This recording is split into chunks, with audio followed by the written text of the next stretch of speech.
there, friends. I hope you're doing well. I'm Laura, and today we're checking out Aethermancer, which is an indie game by Moirai Games, the makers of Monster Sanctuary, if you've ever played that, and it's awesome, by the way. And we are checking it out today because has just come out on September 23rd into early access, and I've had it on my wish list for a really long time. So let's dive in here. I have done one run through the game just to sort of get a feel for it before I did my initial review, but let's start a new save and dive on in. Now, just a quick heads up, screen shake is turned on by default in this game. However, I have turned it off because I find that it kind of is jarring and kind of makes me a little bit motion sick. So if that's something that bothers you as well, you do have the option to turn that off. Now, this game is a dungeon crawler, roguelike, creature collector RPG. Oh, that's a mouthful. It is essentially a game where you have monsters that are in a cycle of death and rebirth, and you harness that by having monsters with you on each run that level up through the run. However, they also level up over time just in a way that supersedes runs. So they have almost two levels. They have the level that they reach in your run, which determines what abilities you have available to you, because you get a random selection of abilities that you get to choose from at each level up, and you can re-roll these. They also level up just sort of in the meta progression of the game, where across runs they will just continue to get stronger if you continue to use them, which I absolutely love. This is a fantastic game. We're gonna start with my boy Charoof, who I started with last time, and the last run that I did, and it took me about an hour to do my first run through the game. And that wasn't overly long, so runs are fairly compact. Here we're in Pilgrim's Rest, which is where you go to grade yourself and stuff between runs and make each run more profitable, more powerful, make your monsters more powerful, and so on and so forth like that. So let's go down here. I'm going to talk to Lily. A body made of aether? You must be an Aethermancer. I hope you're here to help us out and not cause more problems. Indeed I am. I'll try my best to constrain or, if possible, close the void entirely as soon as I can. My name is Sirius. I hope that no ill fate befalls Pilgrim's Rest and its people. That's sweet of you to say. Sorry, rude of me not to introduce myself. I'm Lily, resident witch of Pilgrim's Rest. Since you're here to help us out, I'll do anything that I can to return to aid your journey. I'm an expert at soul bonding, you see. With that, I can help you focus on specific mementos of your choice. Soul bonding uses a monster's memento to bond its soul to you, which means it's always there for you when you need it. Whenever I enter the void anew, I can choose it to be by my side. That could be useful indeed. Exactly. Also, I can help you out whenever we cross paths in the void, since I'm able to guide your monsters by refocusing their talents. Happy to be working with you from now on, Sirius. So, I don't have any crystals to start off with, so I'm going to just go up and start a run, but this guy, when I talked to him, I think his name is Gustavo, he is the guy that you talk to do further upgrades that aren't necessarily monster related.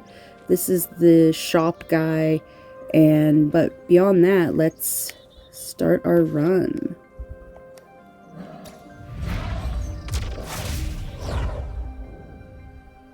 One thing that I love about this game so far is, overall, besides the concept, I really enjoy the pixel art because it's so beautiful and the colors are just perfectly saturated. And there's another neat little mechanic that happens where as you're progressing through the world, You can find different, like, so this, I found this altar. So, an altar. The top is a huge stone slab, pretty heavy for sure, rather nondescript. It is probably dedicated to the monster deities, but it might as well be used by any number of different religious groups. To tell the truth, I've lost track of which cults are still around and which ones went out of fashion in the last centuries. So sometimes you find things and they're useful to you, and sometimes you find things and they're just like story flair, like a giant sword stuck in the earth, or like that shrine that we just found. And I absolutely love that. So the very first thing that I want to talk about here is the ability to sort of jump enemies, and you can do this literally from a great height. Your void blitz, your initial attack, does more damage and does some other things as you jump from a height down onto a group of monsters. Now, that mechanic I really enjoy, because I don't like in Pokemon where it's always just like completely random and they always seem to attack first. Well, I think in Pokemon it depends on the speed of the Pokemon, but I digress.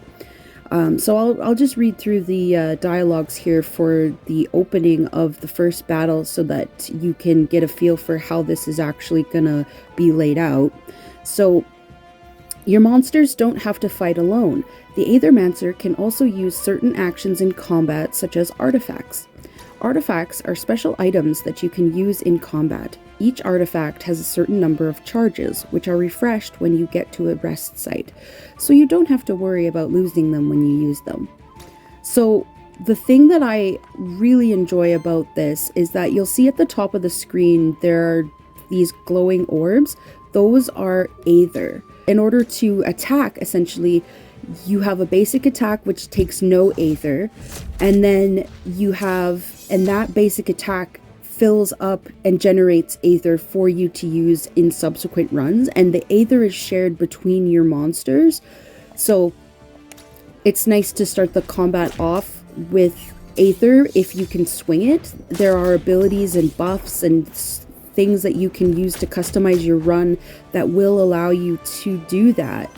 The other thing here, it's doing a pop-up, I was just going to talk about it. So this is your first proper fight as an Aethermancer. It is your duty to ensure that your monsters survive long enough to gain worthiness. When one of your monsters' health goes to 0, they die immediately and cannot come back.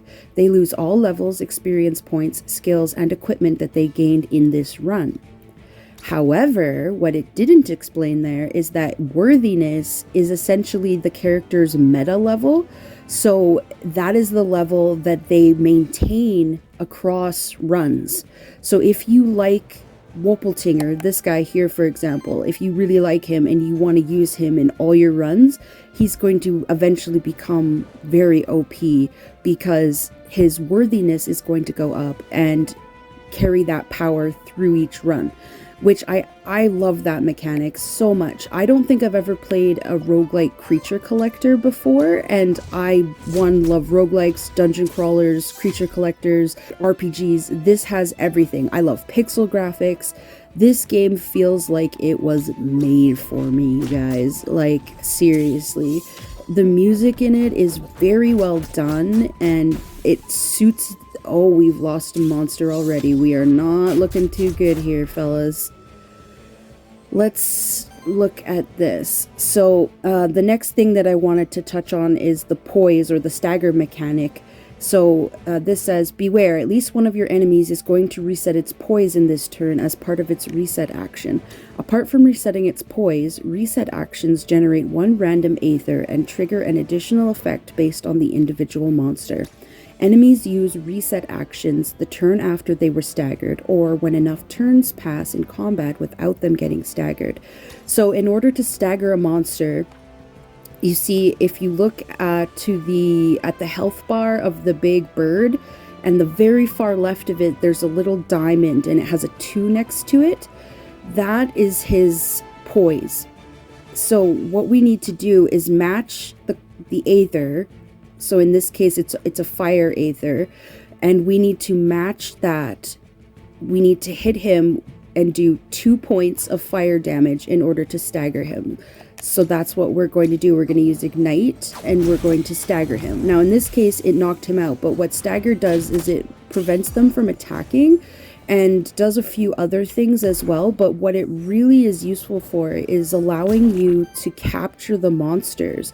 So, for instance, I'm kind of hooped here. I can't catch this whatever little weasel guy. I can't catch him because I don't have a monster that does any damage to his poise, which is water. So I can do my best to defeat him, but I won't be able to capture him with a memento.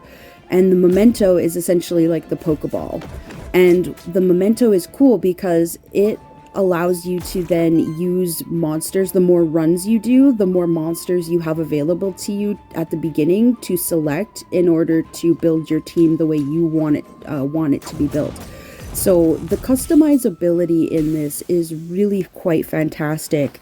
So you saw his worthiness went up there a little bit, and his level went up by 50%, which is really cool. So this is just telling me that I lost a monster and about monster shrines, and the monster shrines allow us to rebirth our monsters. So I gained an experience there, which has leveled me up, and now we get to do another really cool thing about this, which is to choose a trait. So each time that I start this game, or start a run, procedurally generated, and the abilities that your monster gets assigned are random as well. So each time that you increase their worthiness, you unlock abilities that they can do, and those abilities then go into the pool that you can select from and ultimately end up choosing for your run. So I'm going to do this one, which is a wind and fire, I believe. Here we've gotten to the end of the zone, and the map is going to be helpful to us. You do have fast travel across the map. So here it looks like we didn't talk to somebody. So we're going to go and talk to them now before we leave the run. So this is Myrna. Well, what do we have here? Another one of those ghastly void creatures? I'm an Aethermancer, actually. My name is Sirius. I mean you no harm. An Aethermancer? Your kind doesn't come around Pilgrim's Rest often, do they? Or at least they don't show up at my restaurant anyhow. That would make sense. Our kind doesn't eat nor drink. How ghastly. Well, I suppose we won't have much to talk about then. Goodbye, sir. Unless those monsters of yours happen to have a better appetite than you do. Certainly. What do you have in mind, Chef? Oh, you can call me Myrna. My dishes will bring the best out of your monsters, I just know it. If they can stomach it, that is. I can never hold back on my spices, you see. I see. You make my monsters stronger, but at a price. Seems risky. Risky? Risk's the most important spice of life. Ha! Okay, so I've never encountered this NPC before, so let's just give this a quick look over. So I can grant Sharoof random experience between 2 and 3 at the cost of 7 corruption.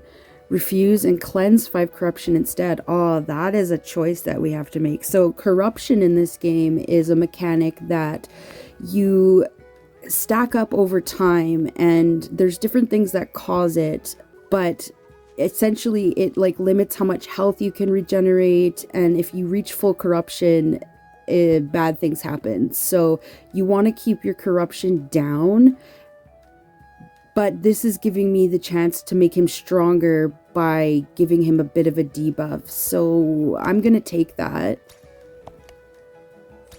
because 2 experience is quite a big chunk towards level 3. Now I'm going to look at the map again, and it looks like there's one other place that we haven't been to. There's another NPC here, Kifa. Oh my, you're a strange looking one, aren't you? I'm an Aethermancer, actually. My name is Sirius. Oh, well, I'm Kiefer. I'm a monsterkin. Did you get lost in the void too? No, I fully intend to be here. Oh, really? Perhaps you can help me with finding this one herb then. You see, it's for Mayor Gustavo. He's been getting heartburns again lately. I'm pretty sure Gustavo would feel a lot better knowing you weren't endangering yourself in the void. I know. It's not like I was trying to get lost in here. All right, I'll head back to Pilgrim's Rest right away. That path behind you looks safe. So, by rescuing this character, you and your monsters have formed a bond to Pilgrim's Rest. Your monsters receive 2 corruption cleanse. Woohoo! All right, that's awesome. Now that there, see how there was a black outline where a character sprite should have been when I was talking to this character? Let's talk to them again and see if it happens again. Yeah, okay. So that's a known bug in the game. And again, this is an early access game if I haven't stated that yet already. And that is a known bug. So don't take anything that you see in early reviews at too much to heart in terms of the bugs that you encounter, because the devs are very active and they're very committed to squashing the bugs as soon as they're able to. And I'm sure that'll get patched out and fixed here within the next little while. So when you play this, that might not even happen to you. So I found a box with some coins in it, which is fantastic. The other mechanic that you can use when you're exploring the world, besides sort of dashing forward like this, is to void jump, which allows you to get up top onto heights. And I'm going to show you that I can void blitz from a height. And as it's saying here, the monster that you hit on the ground will lose 3 poise instead of 2. So that's awesome. So let's void blitz from a height. So that's going to reduce his poise from 4 down to 1, which is awesome. I only have 1 monster. This run is not going good for me. I've had, like, my first run of the game was an hour long. I ended up with 3 monsters. I only right near the end did I start losing them. I cleared the first zone and was about to start my second zone, but I got my ass handed to me by a mythical monster, I think they are, or like a boss at the end of the zone. This is just saying that Aether is generated each turn based on whatever element that they currently need in order to use their actions. And the Aethermancer also generates an Aether, taking into account all other monsters' actions. So the one that you generate as the Aethermancer is kind of random, but he's going to generate earth and fire. And so let's do a basic attack and generate up some Aether for our attacks. We got 1 of each, which is awesome. Now, this wolf is going to be a problem if he's using water attacks against me. There's earth, wind, water, and fire, and nice and simple. I don't like it when they add too many types to things, especially in like these creature collector style games. The game plays very well. The impacts from attacks are nice and thuddy, and I wish there was some controller vibration as well, but, you know, beggars can't be choosers, and I think I'm about to lose this run. That sucks. But you know what? That's kind of the beauty of these games, is it's luck of the draw, and every monster that you encounter in the zone is going to be different. Every run is going to be different, and that's part of what makes this game so awesome. And I'm going to get a lot of hours played out of this. So this run wasn't a complete failure. We got 6 Aether crystals and we rescued Kiefer. So really, it's not a whole loss. Each run you are making some form of progress towards the meta progression of the game. And I need meta progression. I can't just do runs for the sake of doing runs. I have to be working towards something. There's Kiefer, so let's go and talk to them. Kiefer says, I know quite a bit about people around here, you know. They don't know I can hear them thanks to my extra ears. Let's talk to Gustavo and see if he's got any benefits for us. Another Aethermancer, huh? Seems like that darn void attracts your kind like moths. Anyway, should mind my manners. Welcome to our humble village of Pilgrim's Rest. Last stop before the fractured ruins. No place as civilized as ours in miles. I'm Gustavo, tavern keep, innkeep, judge, mayor. Pleasure to meet you, Gustavo. I'm serious. Likewise. Anyway, as I was saying, another one of your kind arrived here just yesterday, there by the cliff just up ahead. Said they're an envoy or some such, here to study the void. Strange one. A lot of pilgrims come through here, you know. Never bothered to make the trip to the holy city myself, truth be told, but I hear it's magnificent. When it's not the end of the world, anyway.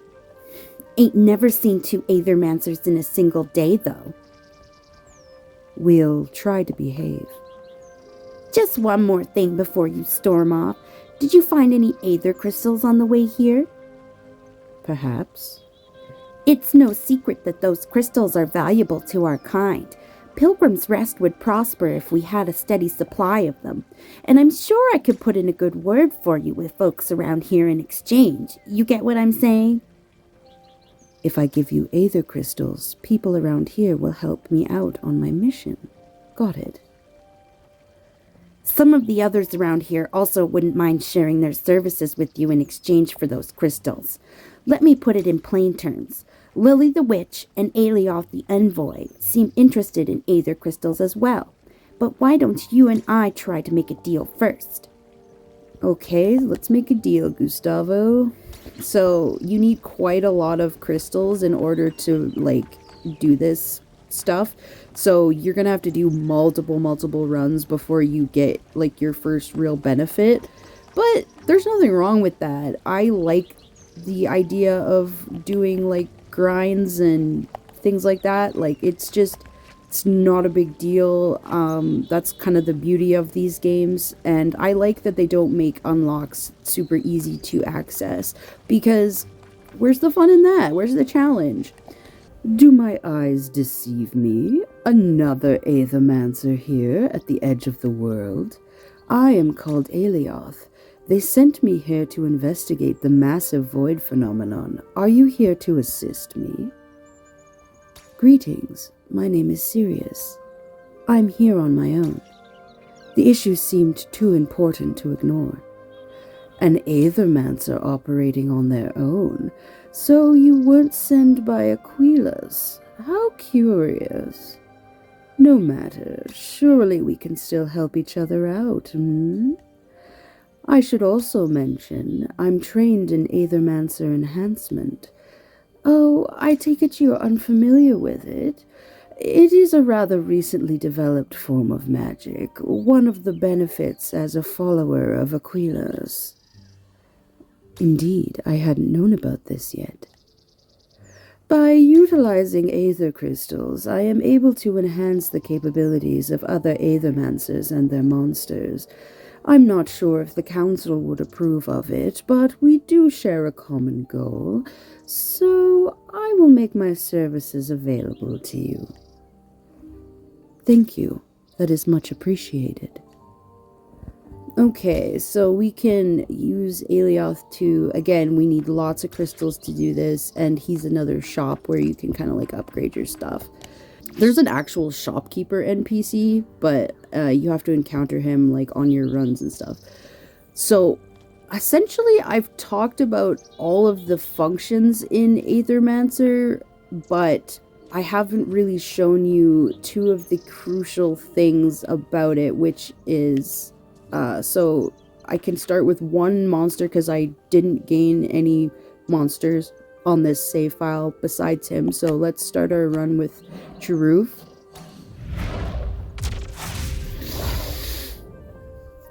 I like that the torches light up to let you see visually where you've been on the map. Let's interact with this. I believe we can use Woppeltinger. So let's add him to our party. So the rebirth is awesome. That allows us to add monsters to our party. So if we have 3 and we lose 1, we can regain that. Oh, we found an NPC. Sir Tiberian. Hail, fellow void delver! Ah, you have a terrible affliction upon you. Your head is on fire. That's just my face. I'm an Aethermancer. My name is Sirius. Apologies. I've never met an Aethermancer before. Let me introduce myself too. I am Sir Tiberian, a noble knight on his epic quest. I like to collect equipment, you see. Sometimes I'm even able to upgrade them. Let me show you what I can do for you. Okay, so we can take a rare meteorite or take a common staff. And this is one of the mechanics I wanted to show you, is you can equip your monsters with an item, and that's super helpful. And also allows even further customizability. This game is fantastic. It's on sale right now. I highly recommend you go pick it up. Just saying. Not sponsored, but just saying. Oh, so that one is good. Good choice. Let's give it to Sharoof. Cool. And we've seen a character death. And I wanted to show you a character capture as well. And then we'll wrap the video up, because that's basically everything. So let's try and capture this weasel guy if we can. Let's attack the Woppletinger, build up some Aether. And apparently the monsters, like, have different forms, like different variants. I don't know if that means they evolve or what, but there's, I believe, at this point, there's 3 zones in the game and 28 different monsters, and that includes these, like, and that doesn't include their sort of variant.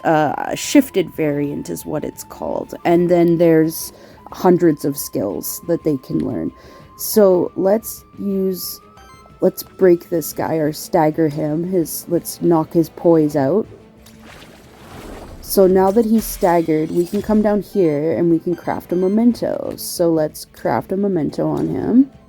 So we've got Tatzelworm's memento has been unlocked. So now if we find another Shrine of Rebirth, we can add him to our party, and in subsequent runs we can choose him as a starter if we want, which is really awesome. Now 28 monsters doesn't seem like a whole lot compared to other games of this genre. However, the detail, it's quality over quantity, and the monsters in this are so well designed. They're so well put together, and I think that, especially since the devs, because it's early access, plan to add more zones, more endgame content, more monsters, more abilities, more items, this is a fantastic place to start off with. It's a well-polished little machine at this point, and I am very much here for it. I can't wait to see what the devs do. I kind of glossed over that, but I used my monster flask, which works like the Estus flasks in Dark Souls games.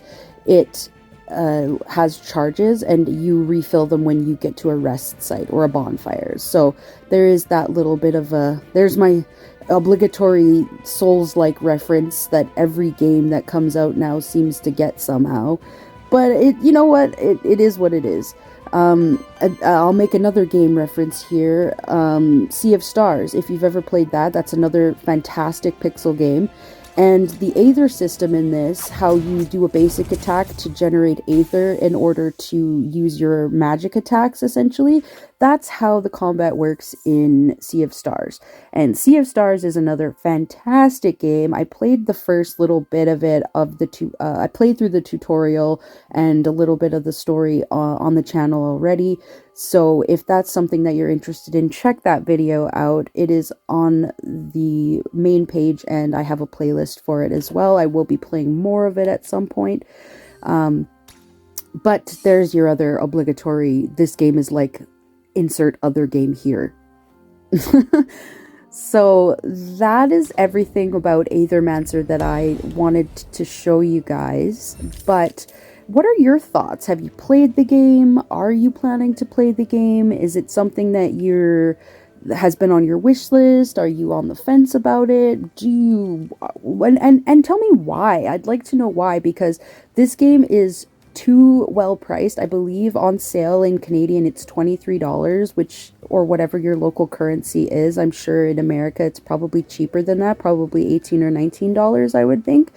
Down from, I believe, 25 or 27 Canadian. So it's on sale because it just came out and they're doing an introductory price. Go check it out. It is a beautiful, wonderful little game that I highly recommend that anyone who's a fan of dungeon crawlers, roguelikes, creature collectors, or RPGs check out, especially if you like pixel games, because the art in this, as you can see, is absolutely gorgeous. The animations are so smooth and wonderful. Like, look at how Sirius's cape just like billows and flows and stuff, and it's wonderful. So go check it out.